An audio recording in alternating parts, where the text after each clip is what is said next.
اب بلیف کرے سلمان بھائی، بچہ پاکستانی تھا، ہم بھی پاکستانی تھے، بچے نے کچھ کھایا اور حسب عادت اس نے زمین پر پھینک دیا، کچرا تھا، کوئی بھی اس کا ریپر تھا، یقین کرے پیچھے ایک بوڑھا شخص، میرا خیال ہے کم از کم اس کی 90 سال عمر ہوگی، لاٹھی بھی تھی اس کے ہاتھ، اس نے وہیں سے چیخ ماری، یہ تم نے کیا کیا ہے؟ یعنی مجبور کیا اس بچے کے اور اس بچے کے والد کو کہ انہوں نے اٹھایا اور اس نے ڈسٹ بن میں ڈالا۔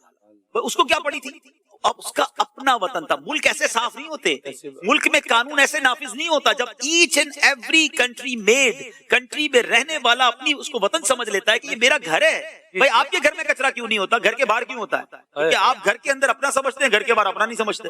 اگر گھر کے باہر بھی اپنا سمجھ لیں تو آپ کا جس طرح گھر صاف ہے اس طرح باہر بھی صاف ہو جائے۔ چند فٹ ہر بندہ، ایک فارمولا دے دیتا ہوں، اگر ہر بندہ اپنے گھر کا مثال کے طور پر جتنا گھر ہے اتنا تھوڑا سا باہر اپنا لے لے، اون کر لے اس کو، تو پورا محلہ صاف ہوگا، پورا شہر صاف ہوگا اور پورا وطن صاف ہو جائے گا۔ ہم پورے شہر کو صاف نہیں کر سکتے، اپنے گھر کا چند فٹ تو صاف کر لیں۔ بلڈنگ کے اندر ہم نے دیکھا کہ بلڈنگ میں دروازے کے باہر کچرا پڑا ہوگا، یار تمہارا دروازہ ہے بس وہ دروازے کے اندر نہیں چاہیے، ارے یار وہ بھی میرا ہے، وہاں میں نہیں روز آنا جانا ہے، میرے مہمانوں نے آنا ہے۔ علیک یا نبی اللہ وعلی آلک واصحابک یا نور اللہ۔ درود پاک پڑھنے کے بے شمار فضائل و برکات ہیں۔ میرے آقا مدینے والے مصطفیٰ صلی اللہ تعالیٰ علیہ وسلم کا فرمان عالی شان ہے، من صلی صلاة العصر من یوم الجمعۃ فقال قبل ان یقوم من مقامہ اللہم صل علی محمد النبی الامی وعلی آلہ وصحبہ وسلم تسلیما۔ پیارے آقا فرماتے ہیں جس نے جمعہ کے دن نماز عصر ادا کی اور اپنی جگہ سے اٹھنے سے پہلے 80 مرتبہ یہ درود پاک پڑھا، اللہم صل علی محمد النبی الامی وعلی آلہ وصحبہ وسلم تسلیما۔ اب اس کو آگے اجر کیا ملے گا؟ فرمایا 80 مرتن، اگر اس نے 80 بار یہ پڑھا، آقا نے فرمایا اللہ اس کے 80 برس کے گناہ بھی معاف فرما دے گا اور اس کے لیے 80 سال کی عبادت لکھی جائے گی۔ یعنی جمعہ کا دن جو ہے نا، یہ خاص درود پاک پڑھنے کا دن ہے۔ الگ الگ درود پاک بھی بیان ہوئے اور درود پاک کی فضیلتیں بھی بیان ہوئی، تو کثرت سے درود پاک پڑھتے رہا کریں۔ آئیے مل کر محبت سے بآواز بلند درود پاک پڑھ لیں۔ صلو علی الحبیب صلی اللہ تعالی علی محمد صلی اللہ علیہ وسلم۔ یہ بھی تھوڑا ہے آپ کی خاطر، بھیجئے گر کروڑ بار سلام، عزت اہل بیت پر صلوات، ہدیہ روح چار یار سلام۔ پیارے اسلامی بھائیو، ہم کوشش کرتے ہیں ہمارے بیان میں قرآن کی باتیں سمجھتے ہیں، کچھ آیتوں کو سمجھتے ہیں، کچھ احکام قرآن سمجھتے ہیں، اور قرآن کا ایک ایک حرف، ایک ایک لفظ، ایک ایک آیت کمال ہے۔ آج میں پوری آیت بیان کرنے نہیں جا رہا، آج ایک آیت کا صرف یوں سمجھیے کہ مختصر سا جز، چھوٹا سا حصہ، مگر امیزنگ، کمال کا پیغام ہے، کمال کا یوں سمجھیے ہمیں ایک آرڈر دیا گیا ہے۔ اگر اس پر عمل کر لیں تو زندگی خوبصورت، زندگی آسان، گھروں میں امن، دوستوں میں پیار، محلوں میں امن ہو جائے گا۔ ایسا کیا ہے 2-3 الفاظ کے اندر اتنی کمال کی بات فرما دی گئی۔ چنانچہ پارہ نمبر 1 ہے، سورہ بقرہ ہے، آیت نمبر ہے 83۔ اللہ ارشاد فرماتا ہے وَقُولُوا لِلنَّاسِ حُسْنًا، اور لوگوں سے اچھی بات کہو۔ بس قرآن نے کیا کہا؟ لوگوں سے جب بھی کریں اچھی بات کریں۔ سبحان اللہ، یہ حکم اگر ہم اپنا لینا تو یہ سمجھے ہمارے معاشرے میں امن و سکون ہو جائے گا۔ وَقُولُوا لِلنَّاسِ حُسْنًا، لوگوں سے اچھی بات کہو۔ یہ جادو جیسا اثر رکھنے والا حکم ہے، ہاں، کہ لوگوں سے اچھی بات کہو۔ آپ یقین کریں آپ زندگی کے ہر میدان میں کامیاب ہو سکتے ہیں اگر یہ حکم پر ہم عمل کرنے والے بن جائیں۔ کس طرح بڑے بڑے معاملات سارٹ آؤٹ ہو گئے، بڑی بڑی جنگیں ٹل گئیں، بڑی بڑی مصیبتیں ٹل گئیں۔ ایک واقعہ بتاتا ہوں آپ کو۔ تاریخ گواہ ہے کہ جو کام تیروں اور تلواروں سے کرنا ممکن نہیں تھا، میٹھے بول اور اچھی بات نے وہ کام کر دکھایا۔ تاتاری قوم، یہ ایک ایسی قوم تھی، بڑی ظالم قوم، اس نے دنیا پر بہت ظلم و ستم بہائے، اس نے خون کی ندیاں بہائیں، درجنوں بار ان کے ساتھ جنگیں لڑی گئیں، مگر اس قوم کو ہرا نہیں پاتے تھے لوگ۔ وہ قتل و غارت گری کرتے چلے جاتے اور ملک کے ملک تباہ و برباد کرتے چلے جاتے تھے۔ اب کیا ہوا کہ خراسان کے ایک بزرگ تھے، انہیں خواب میں حکم ملا کہ جاؤ اور جا کر تاتاری قوم کو اسلام کی دعوت دینی ہے. وہ قوم جو ایسی جنگجو ہے, لڑنے کے لیے تیار ہے. وہ بتایا جاتا تھا کہ ہلاکو خان اور یہ لوگ جو لوگ تھے یہ کھوپڑیوں کے مینار بنایا کرتے تھے. تو جب ہلاکو خان کا بیٹا تھا تگودار خان, اس کی حکومت تھی, وہ بزرگ رحمۃ اللہ تعالی علیہ سامان باندھا انہوں نے اور اس کے پاس پہنچ گئے. اب اللہ والے تھے, چہرے پہ داڑھی بھی تھی, سنتوں بھرا لباس بھی تھا, ایک مذہبی حلیہ بھی تھا. جب آپ اس کے سامنے گئے اسلام کی دعوت دینے تو تگودار خان کو ایک جو ہے وہ شرارت سوجی. وہ کہتا ہے مولانا صاحب آپ مجھے اسلام کی دعوت دینے آئیں, پہلے یہ تو بتائیں تمہاری داڑھی کے بال اچھے ہیں یا میرے کتے کی دم اچھی ہے. اب کیسا غصہ دلانے والا جملہ تھا, کتنا دل توڑنے والا جملہ تھا, کتنا بدتمیزی والا جملہ تھا. مگر اللہ والے تھے نا, اسلام کی بات کرنے گئے تھے, قرآن کے احکام پتہ تھے کہ بات اچھی کرنی ہے. کیا کمال کا جواب دیا, کہا دیکھو میں اپنے اللہ کا ماننے والا ہوں, اللہ کا بندہ ہوں, اگر تو میں اس کا فرما بردار ہوں تو میں اچھا ہوں, ورنہ پھر تمہارے کتے کی دم اچھی ہے. اگر اللہ ہی مجھ سے ناراض ہے, میں اس کی فرما برداری کر نہیں رہا, تو پھر تو مجھ سے کتا ہی اچھا ہے, کیونکہ کم از کم تمہارا وفادار تو ہے نا. میں اپنے رب کا ہی اگر وفادار نہیں تو پھر تو مجھ سے اچھا کتا ہو گیا. اب ایک اتنی بڑی مذہبی شخصیت سے, ایسے مذہبی حلیے والے سے ایسا جواب سنا, بدتمیزی کے مقابلے میں رپلائی کیا ملا, اچھا, سافٹ اور حکمت بھرا. تو جب یہ میٹھے بول اس نے سنے نا تو تگودار خان کے دل پر اثر کر گئے, اس پر جو شرارت کا بھوت سوار تھا وہ اتر گیا. اب وہ نرمی سے بولا اب تو آپ میرے مہمان ہیں, میرے پاس قیام فرمائیں. چنانچہ وہ بزرگ جو تھے وہ تگودار خان کے یہاں رہنے لگے. روزانہ رات کو وہ ان کے پاس آتا, بزرگوں نے پیاری پیاری باتیں بتاتے, اسلام کی تعلیمات بتاتے, نبی پاک کے واقعات سناتے. اور ایک بار ایسا وقت آیا کہ وہ تگودار خان جو ہلاکو خان کا بیٹا اور تاتاری قوم جو ظلم و ستم کی آندیاں بہاتی تھی, جن سے تلواروں سے کوئی جیت نہیں سکتا تھا, آخر کار کلمہ پڑھ کر مسلمان ہو گیا اور نبی پاک علیہ الصلوۃ والسلام کا شیدائی بن گیا. اس کے نتیجے میں پھر تاتاری قوم بھی مسلمان ہو گئی. اللہ اکبر.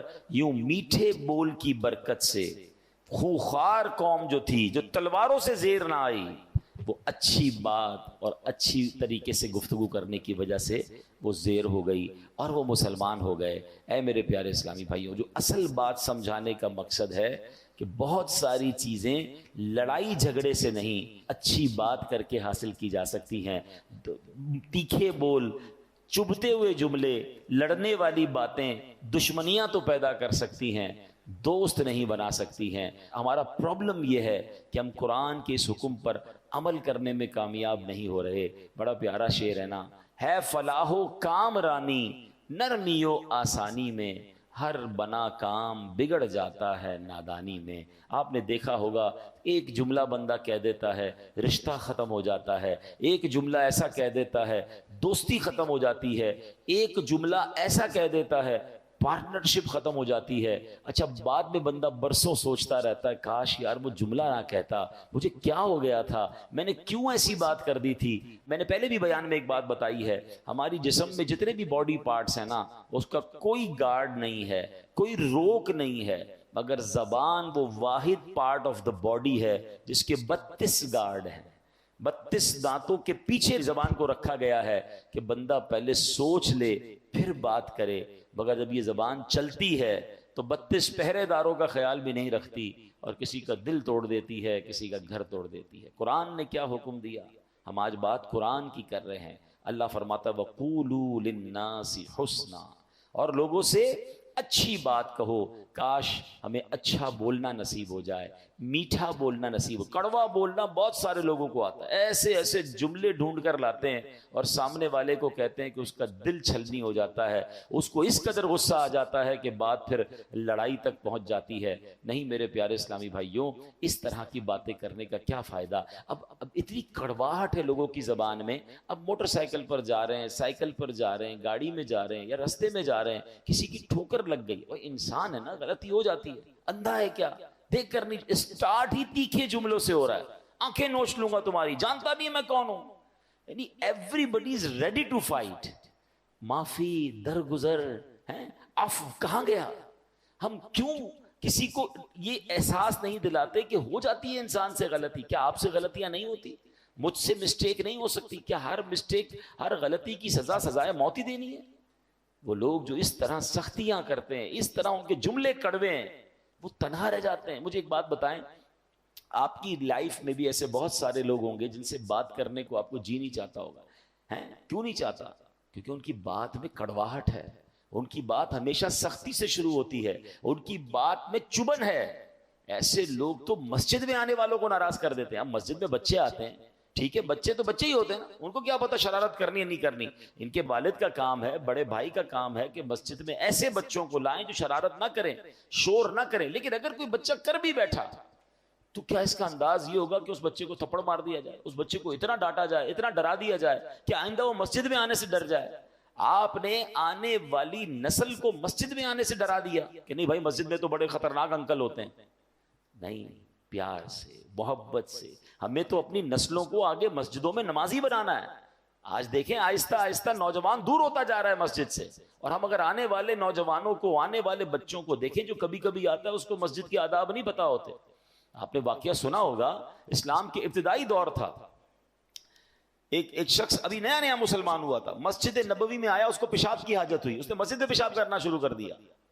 صحابہ اکرام کو بڑا غصہ آیا، مسجد میں. نبی پاک نے روک دیا. اچھا، نبی پاک نے اس بندے کو پیشاب کرنے سے بھی روکنے سے منع کر دیا، پہلے فارغ ہونے دو. پھر اس کو اپنے پاس بلایا، فرمایا مسجد میں، حدیث کا خلاصہ ہے، مسجد میں یہ نہیں کیا کرتے، مسجد عبادت کی جگہ ہے، ناپاکی نہیں کرتے، مسجد کا خیال کرتے ہیں. اور پانی منگوا کر اس جگہ پر ڈال دیا. اب آپ غور کریں، ہمارے یہاں اگر کوئی دیکھیں، ایک تو اللہ نہ کرے جانتے بوجھتے کوئی مسجد کی پامالی کر رہا ہے، جانتے بوجھتے مسجد کی گستاخی کر رہا ہے، وہ الگ چیز ہے. نیا مسلمان ہوا ہے، اس کو پتہ ہی کچھ نہیں ہے. اللہ اکبر. بلکہ علماء کہتے ہیں جو نبی پاک نے اس کو پیشاب کے دوران نہیں روکا، اس کی بھی حکمت یہ بیان ہوئی کہ اگر کسی بندے کو حاجت ہے، اس کو آپ بیچ میں روکیں گے، اس کو تکلیف ہو جائے گی. کیا مذہب ہے ہمارا، کتنی ریلیکسیشنز ہے. اور یہاں تو مارنے کے لیے تیار، ایوری بڈی، بھائی کسی کا سر پھاڑ دوں، کسی کا پیر توڑ دوں. نہیں میرے پیارے اسلام پہ، لوگوں سے نرمی سے بات کریں، اچھی بات کریں. یہ میرے اسلام کی تعلیم ہے، یہ میرے نبی پاک کا طریقہ ہے. حدیث پاک میں سنیے، فرماتے لوگوں میں بدترین وہ شخص ہے جو گھر والوں پر تنگی کرتا ہے. اچھا، پوچھا گیا حضور گھر والوں پر تنگی کرنے والا کون ہے؟ اب ذرا غور سے سنیے گا. نبی پاک فرماتا جب وہ گھر آتا ہے نا تو بیوی ڈر جاتی ہے، بچہ بھاگ جاتا ہے، جو ہی وہ گھر سے باہر نکلتا ہے سارے گھر والے خوش ہو جاتے ہیں، کوئی مصیبت ٹل گئی ہے.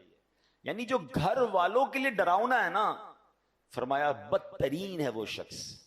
ایسے لوگ ہوتے ہیں جب گھر میں جاتے ہیں تو گھر والے ٹینشن میں آ جاتے ہیں، کیونکہ ان کا رو بھی ایسا ہے، ان کا اسٹائل ہی ایسا ہے کہ سارے گھر والوں کو ٹینشن میں ڈالا ہوا ہے. وقت پر کھانا نہیں ملا تو گھر والوں کی خیر نہیں، استری نہیں ہوئی تو خیر نہیں، جوتے پالش نہیں تو ان کی خیر نہیں، کپڑے کی کوئی سلوٹ ٹیڑھی ہے تو ادھر اعتراض. مطلب گھر میں جاتے ہی انسپیکٹر بن جاتے ہیں. ایسے لوگوں سے گھر والے بھی پوچھتے رہتے ہیں کہیں جانا نہیں آج آپ کو، آج دوستوں میں نہیں جا رہے آپ ہیں؟ آپ بندہ کہنا میں 3-4 دن کے لیے کہیں جا رہا ہوں تو بڑے خوش ہوتے ہیں، اچھا بھائی چلے جائے کہیں. غور کریں، اگر میرے گھر میں جانے سے میرے گھر والوں پر ٹینشن ہے تو میں برا آدمی ہوں، میں اچھا نہیں ہوں. یہ روب نہیں ہے، یہ تکلیف ہے. آپ یقین جانیں سب سے زیادہ میرے اخلاق کے حقدار ہی میرے گھر والے ہیں. اور یہ حدیث پاک ہے، تم میں بہترین وہ ہے، خیرکم لأہلہ، the best amongst you، وہ ہے کہ جو اپنے گھر والوں کے ساتھ بہترین ہے. اس کو کبھی چیک کرنا ہو نا کہ میرا گھر والوں کے ساتھ کیسا تعلق ہے، تو آپ یہ دیکھیں آپ کا اپنے گاہکوں کے ساتھ کیسا تعلق ہے. اگر آپ دکاندار ہیں اور آپ کا کوئی بڑا اچھا گاہک ہے، کسٹمر ہے، آپ کیسے بات کرتے ہیں؟ آئیے بیٹھے ماشاءاللہ، پانی پلاؤں آپ کو، چائے پلاؤں، اچھا کھانا منگاؤں آپ کے لیے. کبھی یہ انداز اپنے ماں باپ کے ساتھ کیا؟ اپنے بیوی بچوں کے ساتھ یہ پیار والی باتیں کی؟ اچھا، اس کے بعد سیکنڈ نمبر پر دوستوں کے ساتھ کیسا تعلق ہے؟ او بھائی دوست کو کھانا بھی کھلائیں گے، چائے بھی پلائیں گے، رات بھر اس کے ساتھ رہیں گے، کئی مصیبت میں دوست آ گیا تو ہم حاضر. ان دونوں کیٹیگریز، یعنی چاہے وہ کسٹمرز ہوں چاہے وہ آپ کے فرینڈز ہوں، ان دونوں سے زیادہ حقدار کون ہے؟ وہ گھر والے. لیکن گھر والے باپ رے باپ ٹینشن میں ہیں، تکلیف میں ہیں، یہ بندہ اچھا نہیں. آقا نے کیا فرمایا؟ لوگوں میں بدترین وہ ہے جو گھر والوں کے لیے تنگی کرتا ہو. مزہ پتہ ہے کیا ہے؟ اچھا ایک اور ٹیسٹر ہے، کبھی چاہیں چیک کرنا چاہیں، کیونکہ گھر والے کبھی بھی نہیں بتائیں گے، خاص طور پہ اس کو کیسے بتا سکتے ہیں جو اتنا سخت ہے کہ آپ کی وجہ سے ہم تکلیف میں، اور تکلیف بڑھ جائے گی، اس تو چھوڑنا ہی نہیں ہے. اب اگر بندے کو خود چیک کرنا ہے، جگرا بڑا ہے کہ یار کہیں میں ایسا ہوں تو نہیں، کیونکہ بعض اوقات برے آدمی کو یہ بھی نہیں پتا ہوتا کہ میں برا ہوں، اس کو لگتا ٹھیک ہی تو ہے بھائی، سختی نہیں کریں گے تو گھر والے بگڑ جائیں گے. بھائی کیا سختی سے ہی سدھارا جا سکتا ہے، پیار سے نہیں سدھارا جا سکتا. میں ایک ایگزامپل دیتا ہوں. ایک والد ہے جو گھر میں داخل ہوتا ہے اور بچے کہتے ہیں جلدی سو جاؤ ابو آ گئے ہیں، ڈر گئے ہیں نا، رضائی میں گھس جاتے ہیں، ابو سے ملاقات ہی نہیں کرنی کیونکہ ابو ملنا ہے، اور ابو نے جناب اب سارے دن کی کارکردگی لینی ہے، ڈنڈا ہاتھ میں پکڑنا ہے اور برا بھلا ہی کہنا، تو اس سے بہتر چھپ جاؤ. اور ایک والد وہ ہے جب گھر میں جاتا ہے تو بچے دوڑتے ہوئے آتے ہیں جلدی آ جاؤ ابو آ گئے ہیں. بتائیں ان دونوں میں سے کون سا والد ہے جو اپنے بچوں کی اچھی تربیت کر سکے گا؟ دوسرے والا نا. بچے پیار سے قریب آئیں گے تو آپ ان کو تربیت اچھی کریں گے، نماز کا کہیں گے، جھوٹ بولنے سے بچنے کا کہیں گے. جب وہ ملنا ہی نہیں چاہتے آپ سے تو کیسے تربیت کرو گے؟ تو لوگ سمجھتے سختی سے تربیت ہوتی، نہیں جناب، آپ کو نرم رکھنا ہے. یقیناً کہیں نہ کہیں سختی، بھائی ڈاکٹر بھی پیار والی باتیں کر کے کبھی کبھی ایک انجیکشن لگا دیتا ہے، لیکن آپ اگر ہر وقت انجیکشن لے کے گھوم رہے ہیں تو پھر تو بچے دور ہو جائیں گے، فیملی دور ہو جائے گی. اچھا اگر اب آپ نے ٹیسٹ کرنا ہے کہ میں وہ بدترین آدمی ہوں کہ نہیں جس کے بارے میں نبی پاک نے فرمایا کہ جب وہ گھر میں جاتا ہے تو بیوی ڈر جاتی ہے، بچے جو ہے وہ بھاگ جاتے ہیں، تو اب یہ چیک کرنا ہونا تو آپ بغیر ان کو بتائے جب گھر میں داخل ہوتے ہیں تو آپ چیک کریں ہمارے گھر میں جانے سے اگر لوگ پہلے مسکرا رہے تھے، ہنس رہے تھے، باتیں کر رہے تھے، جاتے ہی سب خاموش ہو گئے، مسکراہٹ ہی غائب ہو گئی چہرے سے، تو سمجھ جائیں کہ میں گھر والوں کے لیے ریلیکسیشن کا باعث نہیں. مزہ یہ ہے کہ بندہ گھر میں جائے تو ماں کہے میرا بیٹا آ گیا، بھائی کہے میرا بھائی آ گیا، بچے کہے میرے ابو آ گئے، بیوی کہے میرے سرتاج آ گئے. ایوری بڈی بیکم ریلیکس جب آپ گھر کے اندر داخل ہو. یہ میری اور آپ کی ذمہ داری ہے. اسلام ہمیں اس بات کا درس دیتا ہے. ہم باہر بڑے خوش اخلاق اور گھر میں شیر ببر بن کر پھرتے ہیں، یہ اسلام نہیں ہے. آگے چلتے ہیں. سبحان اللہ. اب روب کے بارے میں لوگ کہتے ہیں روب ہونا چاہیے. آئیے میں بتاتا ہوں نبی پاک کا روب کیسا تھا اور پیارے آقا کا اخلاق کیسے تھے. حدیث پاک میں ہے ایک آدمی 2 مہینے تک سفر کرے، یعنی اتنا دور پہنچ جائے، فرمایا اتنا دور بھی اگر کوئی ہوگا تو نبی پاک کے مبارک روب کا عالم یہ ہے کہ 2 مہینے دور سفر کر کے بھی جہاں پہنچا ہے وہاں بھی اس کے دل پر نبی پاک کا روب طاری ہو جائے گا. اتنا روب تھا. ٹھیک ہے، مگر انداز مبارک کیسا تھا، نرمی کا عالم کیسا تھا. حضرت انس رضی اللہ عنہ فرماتے ہیں میں 10 سال نبی پاک کی خدمت میں رہا، پیارے آقا کے یہاں خدمتگار کی حیثیت سے رہے. کہتے ہیں 10 سالوں میں نبی پاک نے ایک بار بھی نہیں فرمایا تم نے یہ کام کیوں کیا ہے، یا تم نے یہ کام کیوں نہیں کیا. اپنے ملازم کو، اپنے خادم کو یہ نہیں فرماتے تھے. روب کا عالم یہ ہے اور نرمی کا عالم یہ ہے. فرمایا چہرہ مبارک پر ہر وقت مسکراہٹ سجی رہتی تھی. پاس جتنے لوگ بیٹھتے تھے نا سب کو یہ لگتا تھا کہ سرکار دو عالم علیہ الصلوۃ والسلام سب سے زیادہ مجھی سے پیار کرتے ہیں، کیونکہ سب سے پیار سے بات کرتے ہیں، سب سے ہی محبت سے ذکر ہوتا تھا. اور پھر فرمایا ننھے بچوں سے لے کر بوڑھوں تک، خادموں سے لے کر مجنونوں تک، ہر کوئی اپنے دل کی بات بے دھڑک نبی پاک سے کر سکتا تھا. ہم سے کوئی کر سکتا ہے؟ کچھ لوگوں نے اپنے گھر میں ایسا روب جمایا ہے کہ بیوی 3 دن تک انتظار کرتی ہے صاحب کا موڈ ٹھیک ہو تو کچھ بات کروں. بلکہ اب تو ڈیجیٹل میڈیا ہے. پہلے تو سنا اب گھر والے پہلے مارکیٹ کا ریٹ معلوم کرتے ہیں کہ مارکیٹ ٹھیک ہے تو بات کریں، ورنہ نقصان میں جا رہے ہیں تو ہماری خیر نہیں ہے. مارکیٹ ڈاؤن ہے تو گھر والوں نے، ہمارے شوہر نے ہم پر ہی غصہ کرنا ہے. کمال ہے یار، ہمارے گھر والوں کا مارکیٹ سے کیا تعلق ہے؟ اگر کاروبار میں نقصان ہو رہا ہے تو گھر والوں پر غصہ کس بات کا ہے؟ یہ آپ کا میٹر ہے، باہر کے مسائل آپ کے ہیں. اچھا کاروبار میں فائدہ ہوتا تو کیا گھر والوں کے ساتھ بہت زیادہ بھلائی شروع کر دیتے ہیں؟ وہ بتاتے بھی نہیں گھر والوں کو، بتائیں گے تو خرچہ شروع کر دیں گے. سارے نقصان، سارے پرابلم کا ملبہ گھر والوں پہ ڈالنا. بچے ڈر رہے ہوتے ہیں ابو کا موڈ آج ٹھیک نہیں ہے، بات نہیں کرنی. ملازم ڈر رہا ہوتا ہے کہ سیٹھ صاحب کا آج کل موڈ ٹھیک نہیں، 2 دن بعد بات کریں گے. ایسا کیوں؟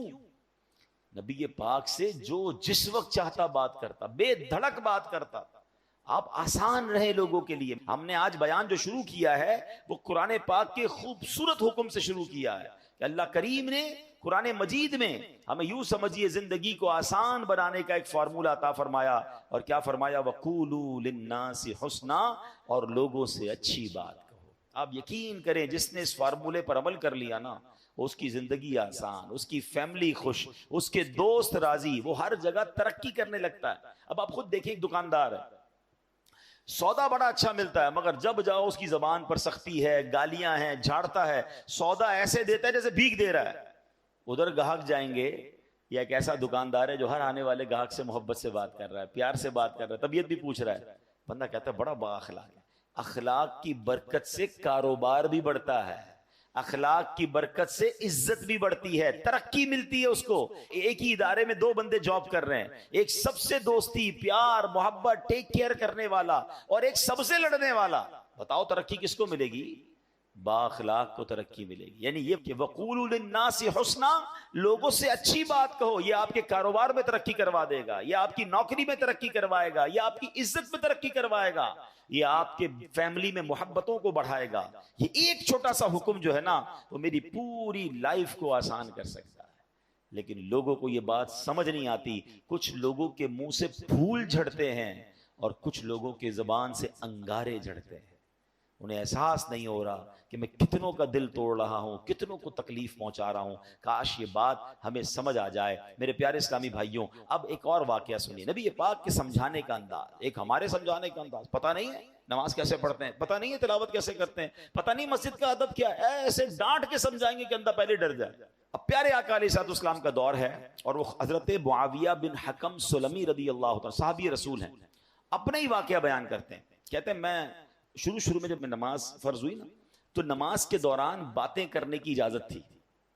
یہ حکم بعد میں آیا کہ اب نماز میں بات چیت نہیں کر سکتے. وہ کہتے مجھے پتہ ہی نہیں تھا. تو کہتے میں آیا اور نماز شروع ہو گئی. نبی پاک علیہ الصلوۃ والسلام نماز پڑھا رہے تھے، میں پیچھے نماز میں حاضر ہو گیا. تو کہتے چھینک آئی ایک شخص کو، تو میں نے کہہ دیا یرحمک اللہ نماز کے دوران.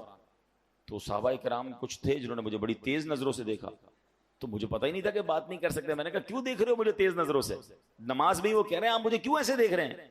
تو اب لوگوں نے اپنی ران پر ہاتھ مارا کہ اب مجھے سمجھ آیا کہ مجھے خاموش کرنا چاہ رہے ہیں. یہ بول نہیں رہے مگر مجھے اشارے سے سمجھا رہے ہیں کہ بولنا نہیں ہے.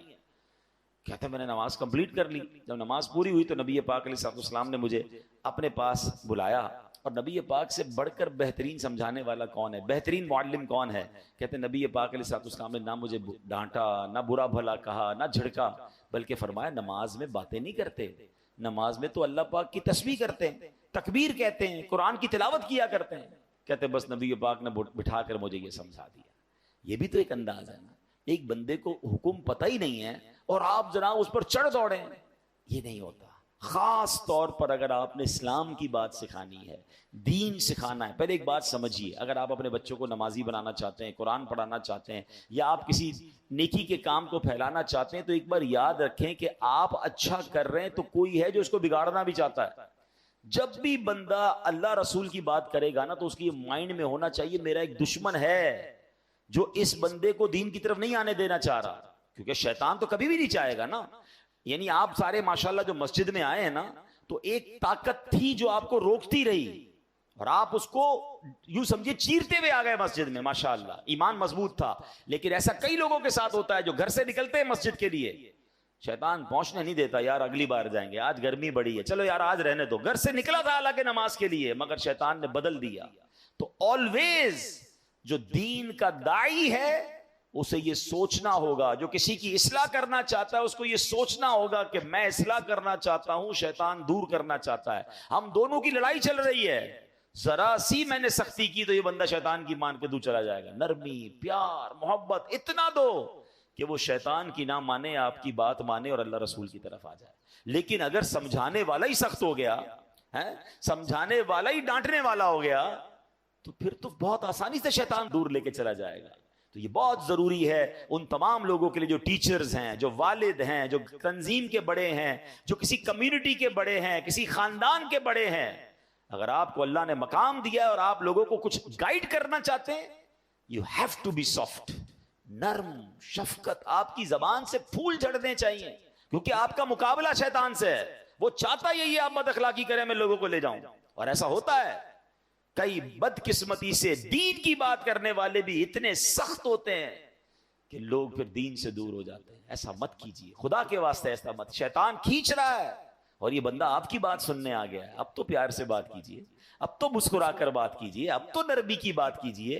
تو انشاءاللہ اگر اس بات پر عمل کریں گے تو اللہ نے چاہا زندگی میں بڑی ترقیاں اور بڑی کامیابیاں ملیں گی. اعلیٰ حضرت امام اہل سنت فرماتے ہیں اعمال میں ہدایت نرمی سے چاہیے کہ سختی سے ضد نہ بڑھے اللہ کرے یہ بات ہمیں سمجھ آ جائے. اچھا بالکل اسی طرح کسی کو سمجھانا ہے, اس میں بھی بڑی غلطی ہوتی ہے.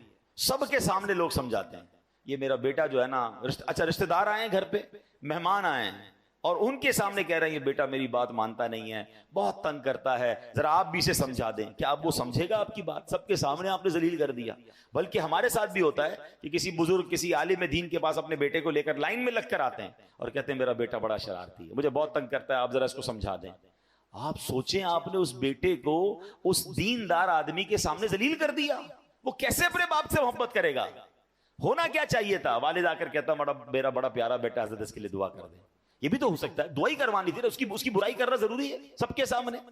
اور ہو سکتا ہے آپ کا یہ جملہ بیٹے کے دل میں آپ کے لیے نرمی ڈال دے کہ یار میں ابو کو اتنا تنگ کرتا ہوں, ابو پھر بھی جا کے ایک عالم دین کے پاس, ایک بزرگ کے پاس جا کر کیا کہہ رہے ہیں کہ میرے بیٹے کے لیے دعا کر دیں, میرا پیارا بیٹا ہے. کتنا یہ تو طریقہ ہوتا ہے دل میں محبت ڈالنے کا. ہم خود ہی اپنے بچوں, اپنے چھوٹوں سے اپنے دل میں محبت دور کر رہے ہوتے ہیں. اچھا پھر اسی طرح ایک اور کہانی کیا ہو کر آج کل لوگ ہو گئے ہیں, سوشل میڈیا پہ سمجھانا ہے. اب مجھے ایک بات بتائیں, آپ نے کسی ایک بندے کو سمجھانا ہے, اس کو ویڈیو پہ سمجھائیں گے آپ؟ اب ویڈیو پہ آپ سمجھا رہے ہیں تو ہو سکتا ہے اس کو ضد ہو جائے. اچھا آپ نے اس کو سمجھایا یا اس کی کوئی برائی بتائی اور اس نے وہ برائی ختم کر بھی لی, تو یہ ہزاروں لاکھوں لوگوں کو آپ نے اس کی برائی بتائی, اس کا عذاب کس پر ہے, اس کا گناہ کس پر؟ یہ کون سا طریقہ ہے کہ آپ کو کسی فرد سے پرابلم ہے اور آپ اس کو سوشل میڈیا پہ سمجھا رہے ہیں, ویڈیو کے ذریعے سمجھا رہے ہیں؟ یہ تو عجیب ہو گیا, یہ دشمنی بڑھانے والی بات ہے, یہ شیطان کو خوش کرنے والی بات ہے. اللہ کرے کہ یہ لوگوں کو بات سمجھ آ جائے کہ ایک جملہ یاد کر لیں, جس نے کسی کو سب کے سامنے سمجھایا اس نے اس کو ذلیل کیا, اور جس نے کسی کو اکیلے میں سمجھایا اس نے اس کو زینت بخشی. ہاں اگر پیار ہے نا کسی سے, سمجھانا ہے تو اکیلے میں, حضرت آپ نے پرچی لکھ دیں, میسج کر دیں کہ یہ آپ کے بیان میں پرابلم تھا, یہ آپ کے انداز میں پرابلم تھا, یا کوئی بھی آپ کی فیملی کا ایشو ہے, آپ کے دوستوں میں ایشو ہے, ذرا اکیلے میں آپ سے بات کرنی ہے پیار سے. اچھا اس میں بھی ایک انداز اختیار کیا جا سکتا ہے کہ آپ نے اس دن جو یہ بات کہی تھی, شاید ہو سکتا ہے میرے سننے میں غلطی ہوئی ہو, اگر ایسا کہا تھا تو ایسا نہیں کہنا چاہیے, پیارے بھائی ناراض مت ہوئی ہوگا. یہ بھی تو ایک انداز ہے نا, آپ اصل سمجھانا چاہتے ہیں, اور اگر آپ لڑنا چاہتے ہیں, ذلیل کرنا چاہتے ہیں, تو پھر اپنے دل سے پوچھئے, اس سے سلو نہیں ہوتی ہے. قرآن کا حکم یاد رکھیے گا کہ لوگوں سے اچھی بات کہو. اب آخری بات, بڑی کمال کی بات ہے, اگر آپ یہ سمجھ جائیں نا تو میں سمجھتا ہوں اس پورے بیان کا جو عطر ہے وہ اس گفتگو میں ہے. علامہ قرطبی رحمۃ اللہ تعالی علیہ فرماتے ہیں, سمجھانے والا دنیا میں کوئی بھی ہو, آج کے دور میں کوئی حضرت موسیٰ اور حضرت ہارون سے افضل نہیں ہو سکتا. اللہ کے نبی ہے نا, اور جسے سمجھایا جائے وہ کتنا ہی بڑا گناہگار کیوں نہ ہو, وہ فرعون سے بڑا گناہگار نہیں ہو سکتا. بات سمجھ آ رہی ہے؟ یعنی آج اگر کسی کے ساتھ آپ کو پرابلم ہے, کتنا ہی اس نے آپ کو کیوں نہ ستایا ہو, کتنا ہی وہ غلط آدمی کیوں نہ ہو, گناہوں میں وہ فرعون سے بڑھ نہیں سکتا. اور ہم میں سے سمجھانے والا کوئی بھی حضرت موسیٰ اور حضرت ہارون سے بڑھ نہیں سکتا. دو ایکسٹریم ہو گئی نا, سمجھانے والا بھی ٹاپ پہ ہے اور گناہگار بھی سب سے بڑا ہے. مگر جب حضرت موسیٰ اور حضرت ہارون فرعون کے پاس جا رہے تھے تو اللہ کریم نے کیا انہیں ارشاد فرمایا تھا, فَقُولَا لَهُ قَوْلًا لَيِّنًا, تو تم اس سے نرم بات کہنا. قرآن حضرت موسیٰ حضرت ہارون کو کہہ رہا ہے, کس سے نرم بات کرنا؟ فرعون سے. یار کسی فرعون سے بڑے گناہگار سے مل لیا آپ نے جو اس سے سختی کر رہے ہو, سمجھیے. یا حضرت موسیٰ سے زیادہ اچھا سمجھانا آتا ہے آپ کو. اتنی دو ایکسٹریم مل رہی تھی, مگر آرڈر کیا تھا کہ نرمی سے بات کرنی ہے, پیار سے بات کرنی ہے. اللہ اکبر. اب یہ بات آپ سمجھ لیں, اگر آپ سمجھانا چاہتے ہیں یہ سختی سے نہیں ہو سکتا. آپ لڑنا چاہتے ہیں پھر وہ آپ کی مرضی ہے, وہ پھر آپ اللہ کو جواب دیں کہ آپ لڑائی جھگڑے والے ہیں. اگر آپ کے مائنڈ سیٹ میں یہ کہ یار اس بندے کی غلطی دور کرنی ہے, یا اس کو ٹھیک کرنا ہے, اس کی تربیت کرنی ہے, آئندہ یہ نہ کرے, تو یہ کام نرمی سے ہوگا. سختی سے بگڑنے کا چانس ہے, دشمنیاں ہو جاتی ہیں. وہ ایک بات ہے نا کہ ایک بندہ کہیں جا رہا تھا, سر پہ اس کے کانچ کی چوڑیاں تھیں اور اس کا پورا ایک گٹھڑ تھا. تو ایک پولیس والا آیا کوتوال, اور اس نے آ کر ڈنڈا مارا اس میں, کہ بتاؤ اس میں کیا ہے؟